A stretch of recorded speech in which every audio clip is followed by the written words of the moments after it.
Olá, tudo bem? Vamos dar continuidade a essa obra dos mestres. Então vamos lá, hoje a conferência número 10, os 7 corpos.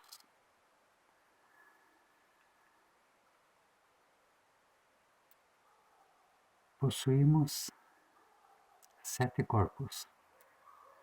Temos o corpo físico e o corpo vital, que estão degenerados. Temos que regenerá-los. E temos que criar os corpos astral, mental e causal. E depois temos 2 corpos que não estão caídos, o átmico e o búdico, num total de 7. Os primeiros 5 corpos, 3 que temos que regenerá-los, 2 que temos que regenerá-los e 3 que temos que criá-los, estão caídos pela fornicação, porque caímos na fornicação. Na prática de qualquer forma sexual, com a perda de nossas energias criadoras. Então vamos hoje aprender também como se faz a prática do suprassexo para a regeneração desses 2 corpos e a criação dos 3, todos lunares, porque todos estão caídos. Então vamos lá, o corpo físico, ele é de natureza celular. Então ele é formado por todas as células do nosso corpo. Ele é regido por 48 leis, representadas por 46 cromossomos das células somáticas. Na verdade, são 46 cromossomos que a ciência oficial conhece e mais 2 que a ciência oficial não conhece. Então, são 48 cromossomos, 48 leis. Esse corpo físico, ele é o nosso mundo exterior. Dá a impressão que o corpo físico está na gente, mas ele é o nosso corpo externo a nós, ou nossa terra.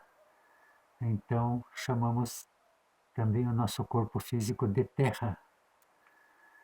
Então, por quê? Porque está relacionado com o elemento terra. Está relacionado com os gnomos e com os pigmeus, que são elementais da natureza do elemento terra. Uma vez que tenhamos regenerado este corpo físico, teremos poder sobre os gnomos e sobre os pigmeus. E teremos o domínio do elemento terra. Teremos o domínio sobre a terra. Poderemos controlar terremotos, por exemplo. Esse centro está relacionado com o centro sexual. Esse corpo físico, desculpe, está relacionado com o centro sexual. Porque isso se vê pelo fato de que o centro sexual que deu origem a esse corpo físico. Então, naturalmente, que o corpo físico esteja relacionado com o centro sexual. Ele maneja a energia criadora sexual, que é o que lhe deu a vida. A vida do corpo físico pela energia criadora sexual, através da união sexual de nossos pais.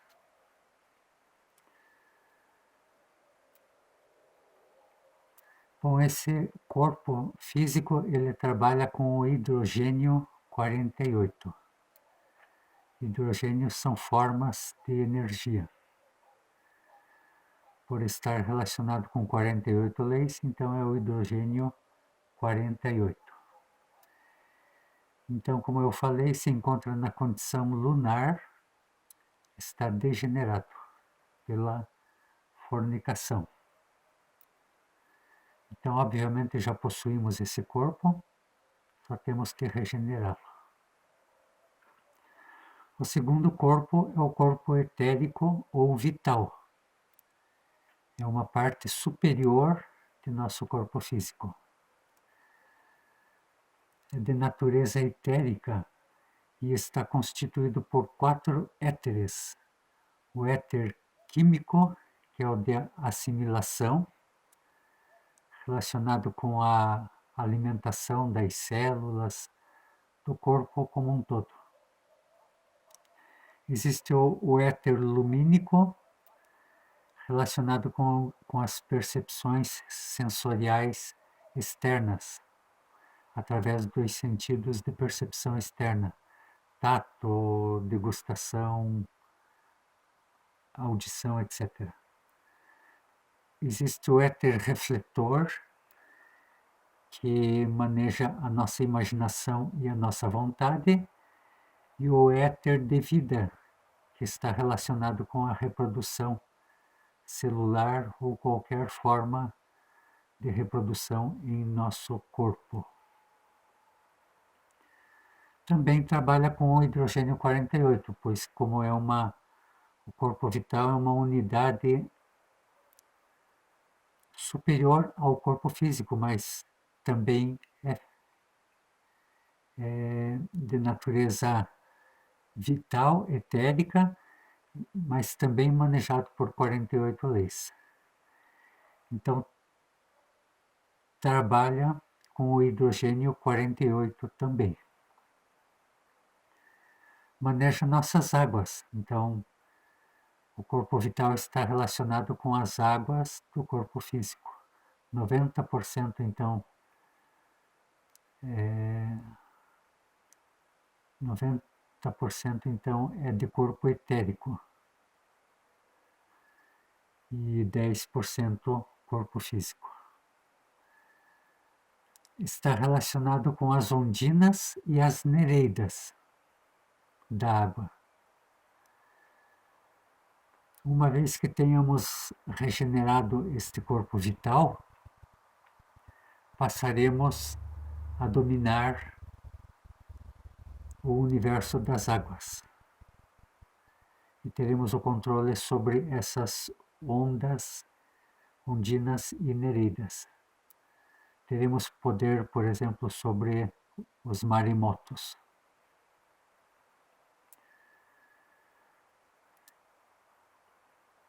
O assento vital desse centro instintivo, o assento vital, o assento físico desta quarta dimensão no corpo físico é o centro instintivo, que é o centro relacionado com as águas. Produz energia vital, que é a tetra sustentadora de energias. Então, quando vamos dormir, recebemos energia do espírito puro, energia do nosso ser, que nos é colocado por nossa Divina Mãe em nosso centro instintivo. E ele, então, ele é o tetra sustentador, ele divide para os outros 4 centros, que são o motor, o intelectual, o emocional e o sexual.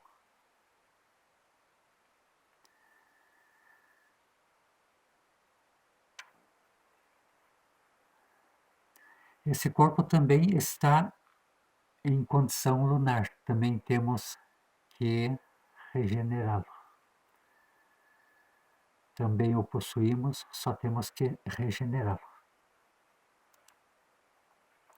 O terceiro corpo é o corpo astral. O corpo astral, temos um princípio dele. É o primeiro princípio da matéria. A partir daí, então eles se tornam, no caso do corpo astral, ele é molecular.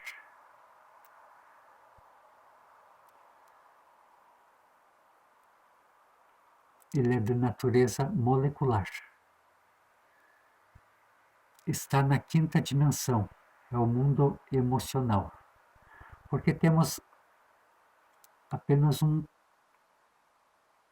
princípio de corpo astral. porque os nossos sonhos são desconexos, não os compreendemos, mal e mal recordamos nossos sonhos, muitas vezes são preto e branco, muitas vezes nós somos mero espectadores de nossos sonhos, não somos o protagonista daquela cena.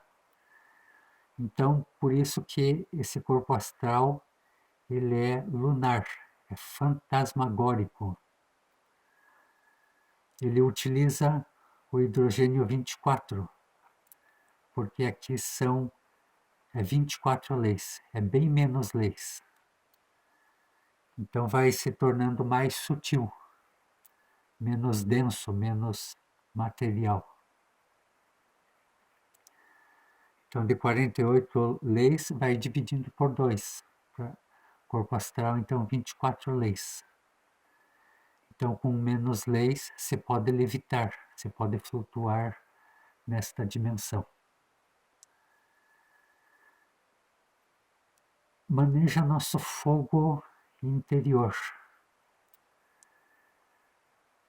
Maneja as salamandras do fogo.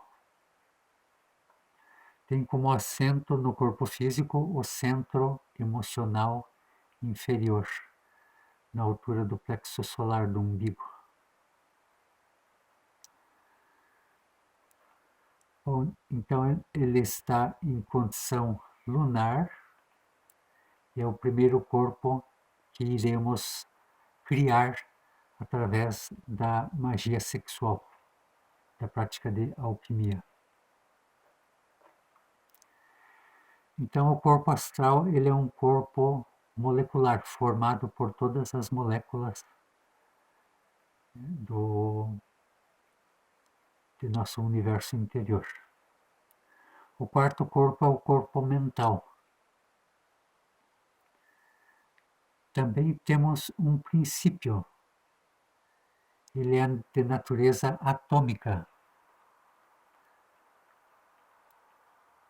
formado por todos os átomos de nosso universo interior. Só que como nossos pensamentos geralmente são negativos, nossos pensamentos são malévolos, caluniamos, né, através do pensamento, nos preocupamos, nos recordamos a todo instante de experiências boas, de experiências ruins. Então, é a forma de pensar de nossos átomos, forma inferior, dos átomos inferiores, porque o nosso pensamento é negativo, então o nosso pensamento está conectado com os átomos inferiores.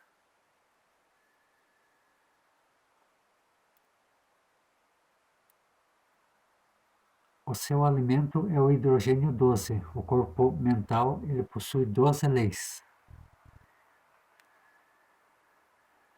Então é a forma de pensar dos átomos. Se não pensássemos, como é o indicado, aí estaríamos conectados com a forma de pensar de nossos átomos superiores. Maneja o ar, silfos e sílfides. São os elementais do ar. A pessoa, o estudante, o integrante, o mestre,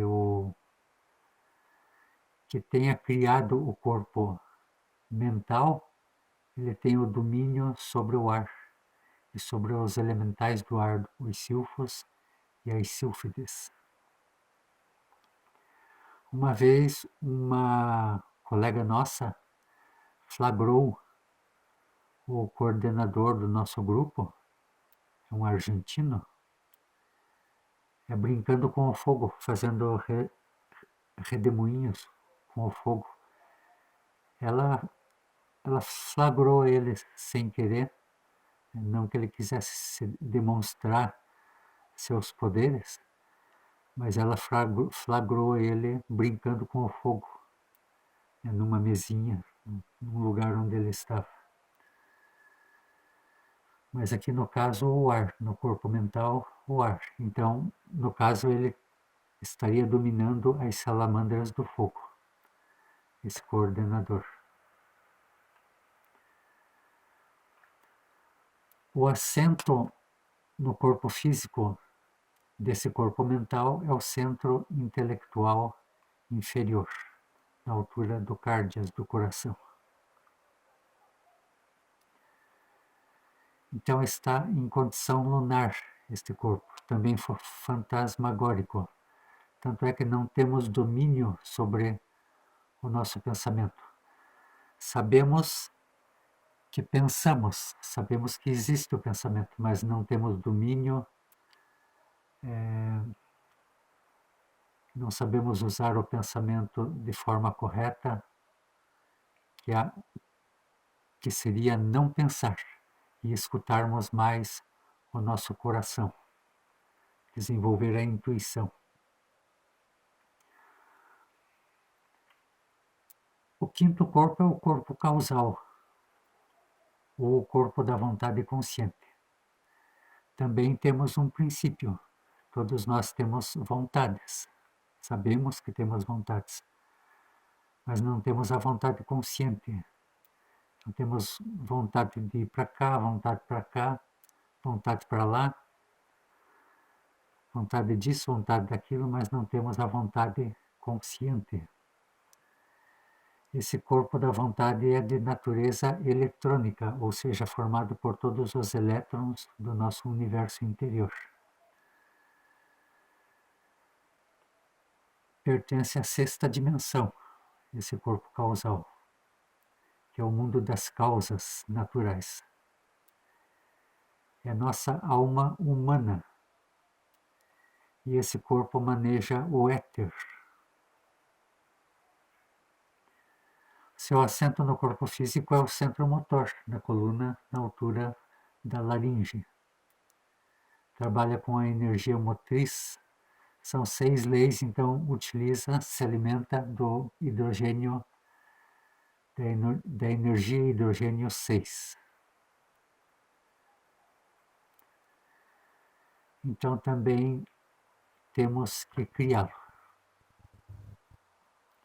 Agora o corpo búdico e o corpo átmico, que são os últimos, como eu já falei, não caíram.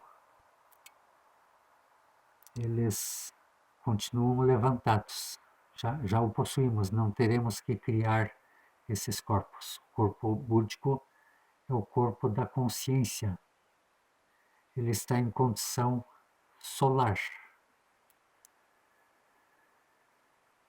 É natureza magnética, formado por todos os prótons dos átomos de nosso universo interior. É a razão de ser do ser. A razão de ser pela qual estamos aqui. A razão de ser do ser. Bom, então são 6 leis. 6 leis é o mundo causal e o mundo búdico. É a nossa alma divina. Maneja o akasha. Quem tem esse corpo tem domínio sobre o akasha, sobre o verbo. O akasha é um elemento que existe no espaço que permite que o som se propague. Se não houvesse o akasha, não estariam me escutando ou vice-versa. Seu assento em nosso corpo físico é o centro emocional superior,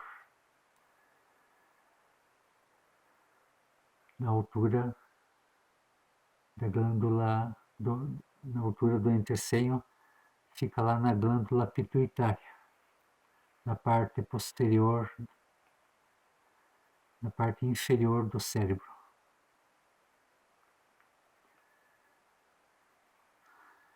E por fim, o sétimo corpo é o corpo átmico, o corpo de nosso íntimo, de nosso ser. é o mais baixo onde nosso ser pode chegar. Então, onde ele vem se desdobrando do absoluto e para na 7ª dimensão, neste mundo átmico, e conforma o nosso corpo átmico. Então, é de natureza lumínica ou fotônica, ou seja, formado por todos os fótons dos átomos de nosso universo interior. É luz, pura divina luz. Então aqui são 3 leis apenas. Por ser luz, apenas 3 leis. Totalmente imaterial. E tem o assento em nosso corpo físico no centro intelectual superior, na glândula pineal, no cocuruto, na parte superior do cérebro.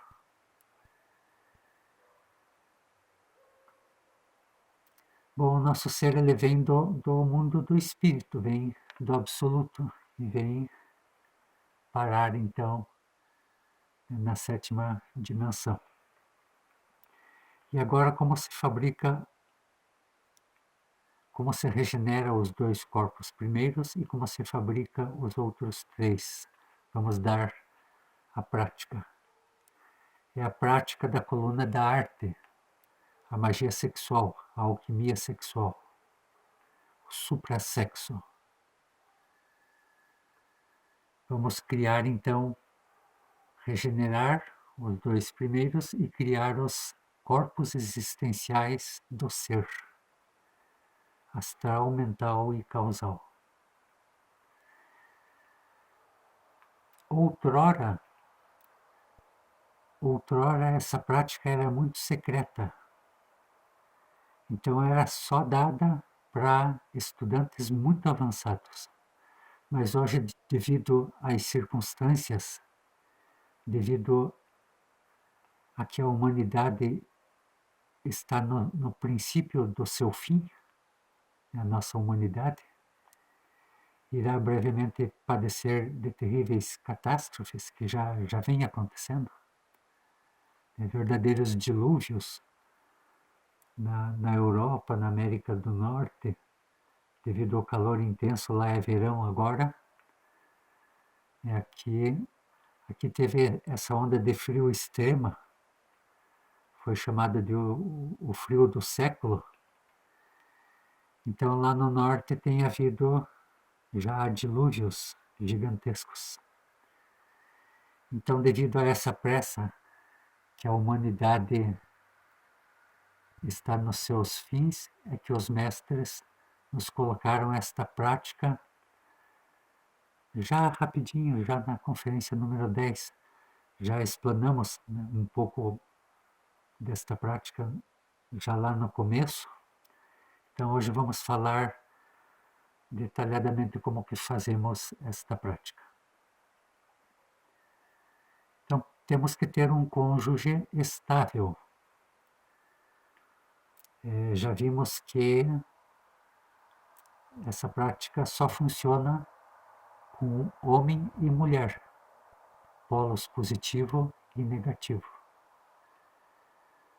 Podem praticar magia sexual com homem, mulher com mulher, podem praticar se desejam, mas não vai acontecer nada, não vão se criar nada. É só homem e mulher. São terras opostas, positivo e negativo. Corpos físicos opostos. Ambos devem conhecer todo o trabalho, né, e saber aonde terão que chegar. Então, digamos que eu me case com uma pessoa que não conhece o conhecimento. Eu quero praticar a alquimia, vou me casar com uma pessoa que não conhece o conhecimento. O que vai acontecer?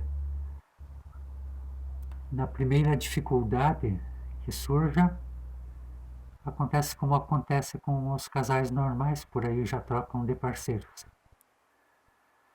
E dificuldades haverão, porque o trabalho iniciático ele é muito exigente. Haverão dificuldades de todos os tipos, pois que estamos aqui para extrair a sabedoria do mal. Então, teremos que passar por todas as experiências da vida e saber como que reagimos, né, nessas experiências. Então, passaremos por pobrezas, passaremos por todo tipo de sufoco para que se possa lapidar, né, nossa alma com as dificuldades. Que com a bonança, dificilmente alguém se movimenta, alguém trabalha sobre si, estando só na bonança. Então, por isso vêm as dificuldades. Então, ambos devem saber, né, que vão passar por tudo isso. Se há necessidade de trocar de casal, deve-se esperar 1 ano de pausa magnética criadora. Por quê? Porque a coluna cervical dos dois praticantes se magnetizam um no outro. E quando se troca de parceiros, sem esperar essa pausa de 1 ano, então se funde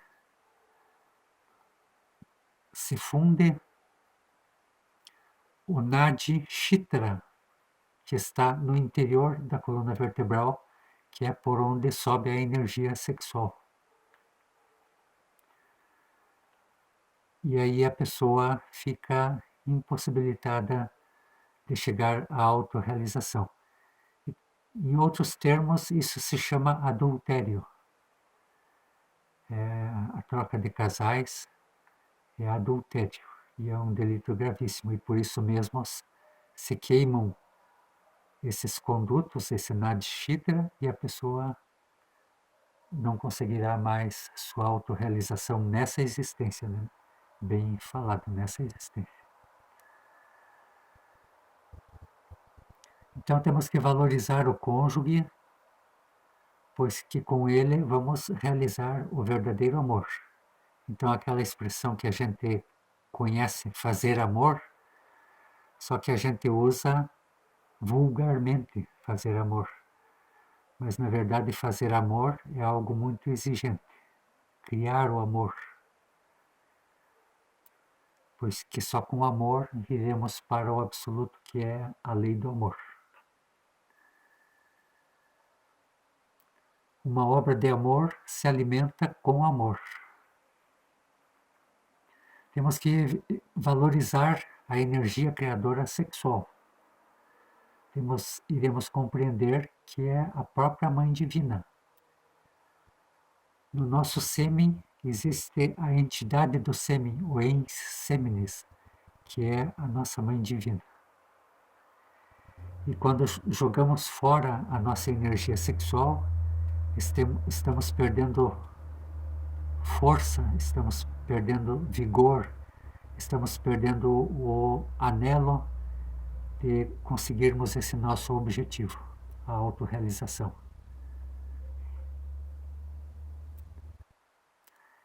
Então temos que eliminar o eu fornicário, aquele eu, aqueles nossos defeitos psicológicos que se entregam ao desejo e derramam a energia na prática sexual. Temos que ir eliminando este eu fornicário o mais rápido possível, para que a nossa prática sexual vá se tornando a mais pura possível, gradativamente, dia a dia. E a castidade é o fundamento dessa obra. Não vamos confundir castidade com celibatário. Celibatário é aquele que nega o sexo. Nós não negamos o sexo. Nós praticamos o sexo sem a fornicação, sem a ejaculação do sêmen, sem chegarmos ao orgasmo. Pois que essa energia é a matéria-prima da grande obra. Ela cria. Assim como nossos pais, pelo sexo, nos criaram, da mesma forma nós, pelo sexo, iremos regenerar e criar os corpos superiores.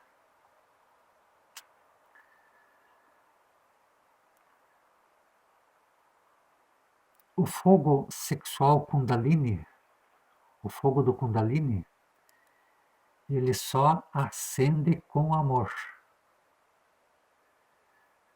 Só sobe com amor e com o equilíbrio dos centros. Então, já vimos naquela conferência número 4, uma conferência importantíssima, que até é bom revisarem se não estão lembrados. Temos que fazer o equilíbrio dos centros para que vá sobrando excedente de energia sexual para podermos transmutar. E com esse excedente é que criaremos os corpos superiores. Bom, a prática, então, propriamente dita. Um minutinho, por favor.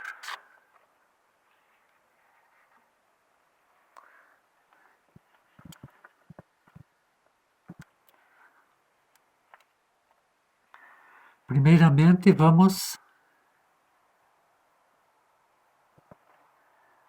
fazer a conjuração do Belilim.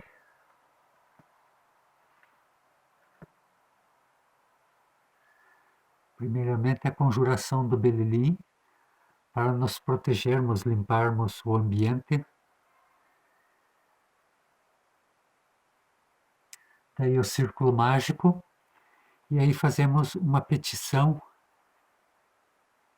uma súplica ao nosso pai e à nossa mãe, para que conduzam a energia, o fio dourado do osso do cóccix até a glândula pituitária.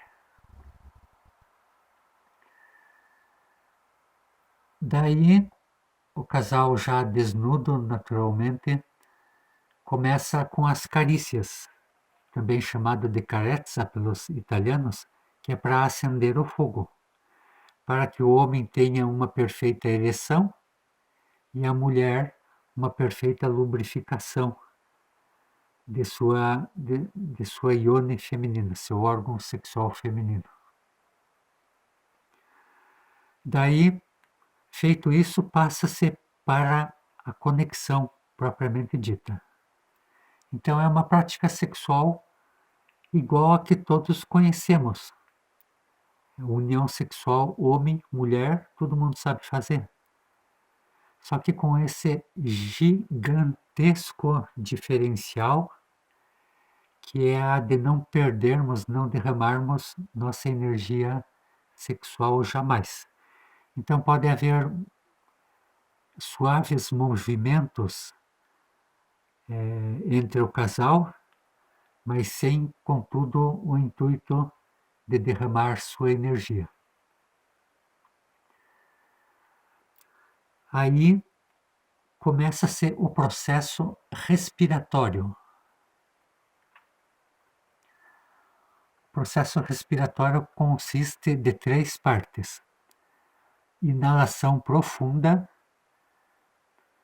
3 coisas, aquela tríade sagrada que eu já mencionei uma vez, que é concentração, imaginação e vontade. Concentração é a consciência centrada na ação, na prática toda, em todas as partes, conscientes daquilo que estamos fazendo, sem estarmos voando em preocupações no dia seguinte e assim por diante. Ou seja, é plenamente concentrados na prática. A imaginação. Vamos imaginar passo a passo, e a vontade que é o desejo de que a energia realmente suba, desperte. Então, 20 segundos, fazemos a inalação profunda. Imaginamos o ar vindo até os pulmões e depois descendo até os órgãos sexuais, já que a respiração está conectada com a parte sexual. Então, o nosso ar ele não vai só até os pulmões. Na realidade, ele vai até os órgãos sexuais, embora não percebamos. Depois, mais 20 segundos, vamos imaginar um fio dourado, retemos o ar e 20 segundos imaginando esse fio dourado subindo pela coluna até a glândula pituitária, na altura do intersenho. E daí depois a exalação, mais 20 segundos, cantando o mantra I. O mantra I.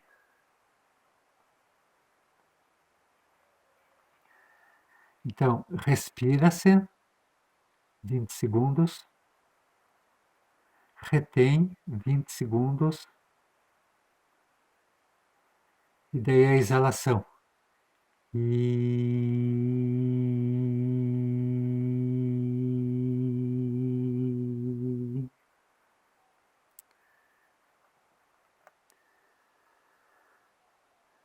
depois continuamos. Respira-se novamente, imaginando o ar vindo até os órgãos sexuais. Mais 20 segundos de retenção do ar, imaginando o fio dourado subindo. E depois novamente a retenção, com outro mantra.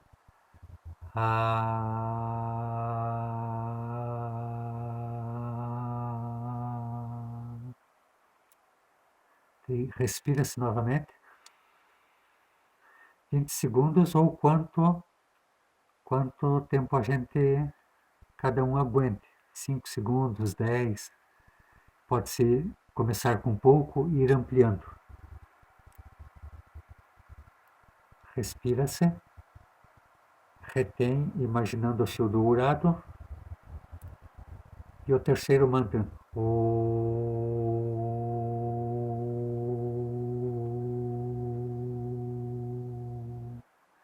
Por 5, 10, 20 segundos. 20 segundos eu confesso que é bem difícil, porque dá num total de 1 minuto respirando e acho que nem mergulhador amador não consegue. Então começamos com um pouquinho. O casal deve combinar como fazer a prática. Se para o casal perturba o mantra, atrapalha na concentração, então eles devem combinar, não vamos fazer o som mudo. Então o casal deve combinar. Quantos segundos, tudo isso o casal deve entrar em consonância.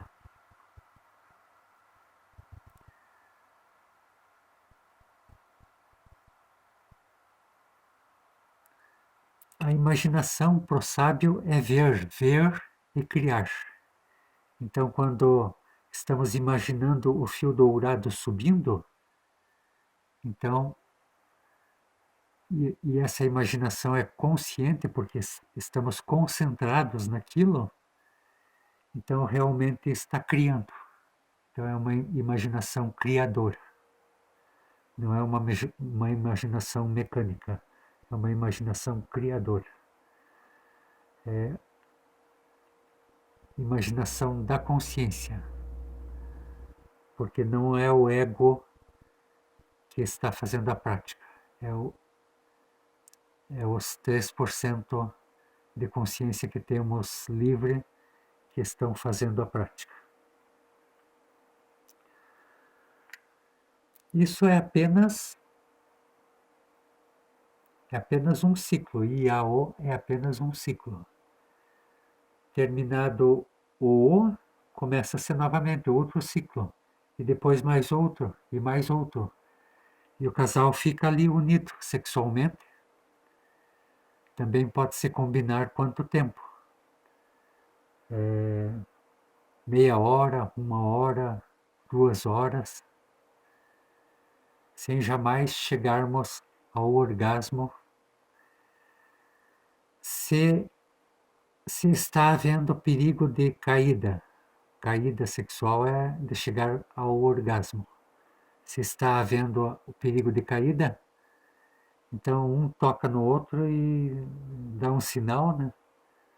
Ó, está havendo perigo, então se desunem da prática.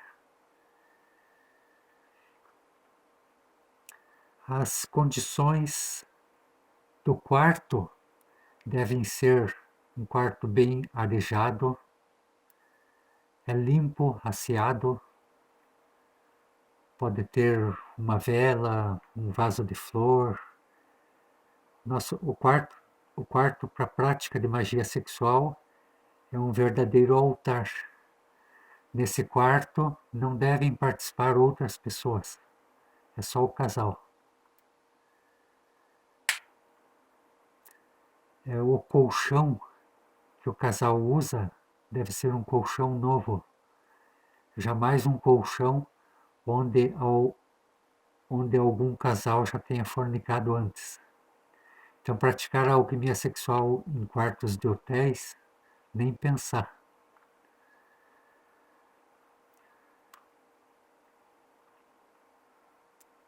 Bom, já vimos na Conferência das Infradimensões que não se deve praticar quando um não tem a vontade, quando a mulher esteja na menstruação ou na gravidez, não se deve, não se pode.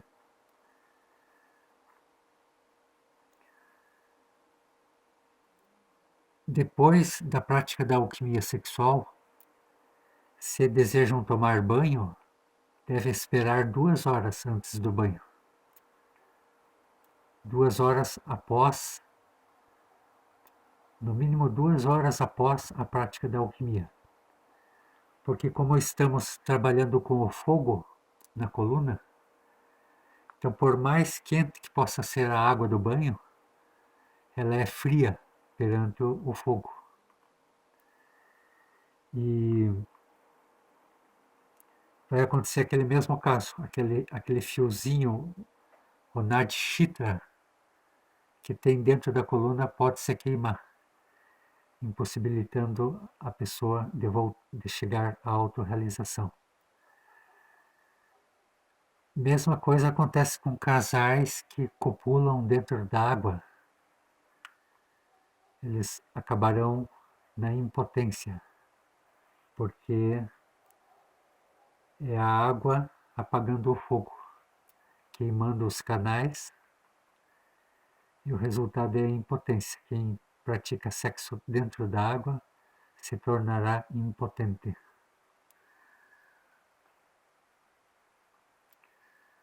Deixa eu ver se tem mais alguma consideração.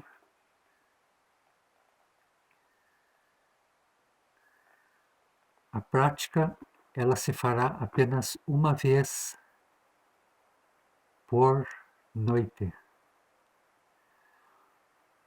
uma vez por dia, uma vez a cada 24 horas, porque é a pausa magnética criadora.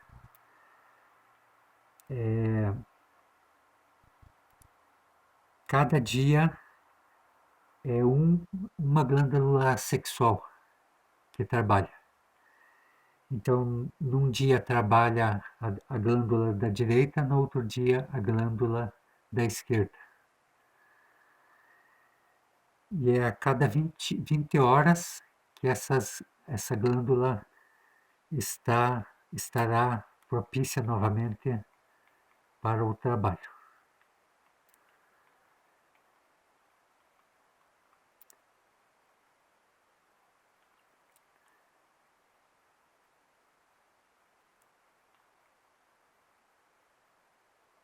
O horário ideal para a prática de alquimia é de noite ou especialmente na madrugada.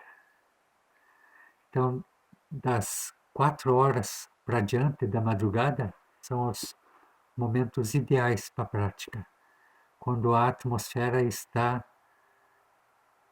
própria para esse trabalho de alquimia. Para qualquer trabalho, meditação, é o horário ideal para a prática de alquimia sexual. Guardiões que trabalham de noite, que pratiquem de dia, então. Paciência, fazer o quê? Mas o feto, os pintinhos do ovo são gestados no escuro. A mesma coisa são os nossos corpos superiores. Eles devem ser gestados no escuro, na noite, na madrugada. Mas se não é possível que seja na madrugada, se faz em outros horários. O importante é fazer.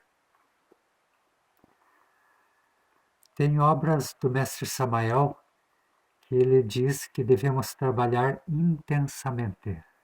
E ele até sugeria que se trabalhasse na alquimia todos os dias. Mas quando um não está apto a trabalhar naquele dia, não sente desejo, não sente vontade, não está bem, então que não se trabalhe. Se a pessoa está enferma, não se deve trabalhar. Se ela está com alguma narina trancada, por um motivo de resfriado, por exemplo, também não se deve trabalhar. Porque no nariz nós temos um filtro que impede que energias negativas se dirijam até os órgãos sexuais, até a energia sexual criadora. Então, se deve evitar, por isso que não se deve respirar com a boca. Então, sempre com o nariz. E se o nariz está trancado por motivo de resfriado, não se pratica naqueles dias também.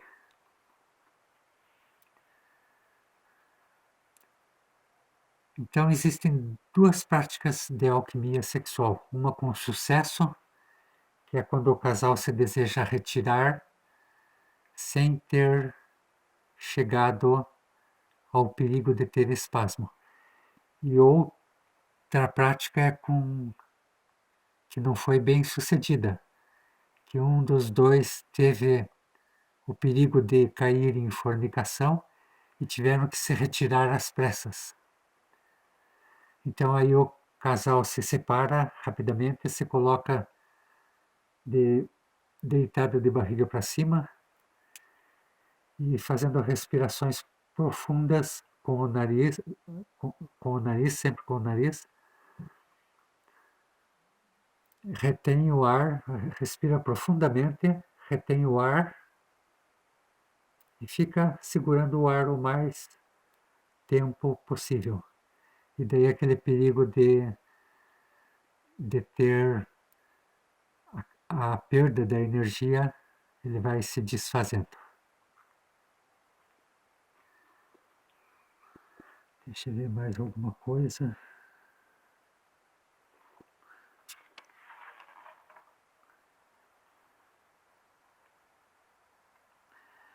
Bom, só explicando melhor aqui.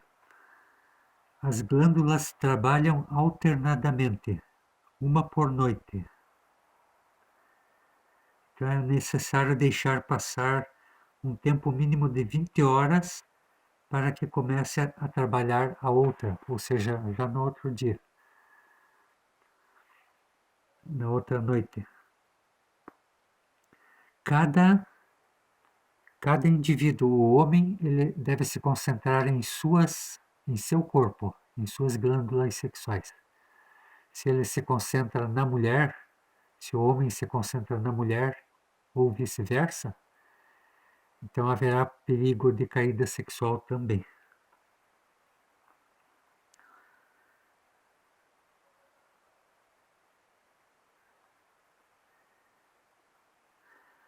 E um último adendozinho. Quando a mulher está menstruada, ela está com a sua energia involutiva, ela está depurando, ela está se purificando, limpando, né, com a perda da matéria da menstruação. Então, nesse período, a mulher não deve utilizar desse aposento para dormir, porque a mulher está criando larvas, porque ela está com sua energia involutiva, ela está depurando, então ela está criando larvas.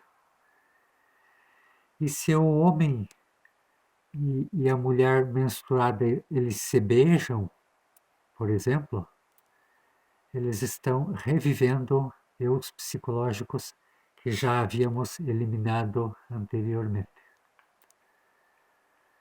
Então, este é um fenômeno que acontece de nossa natureza hermética, né, interior, especialmente a natureza feminina.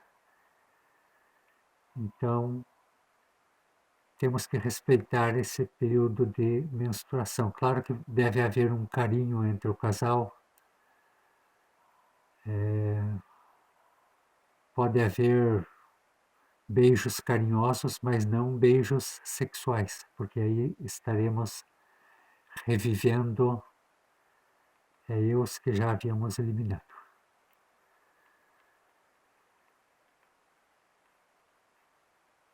Bom, esta então é a prática.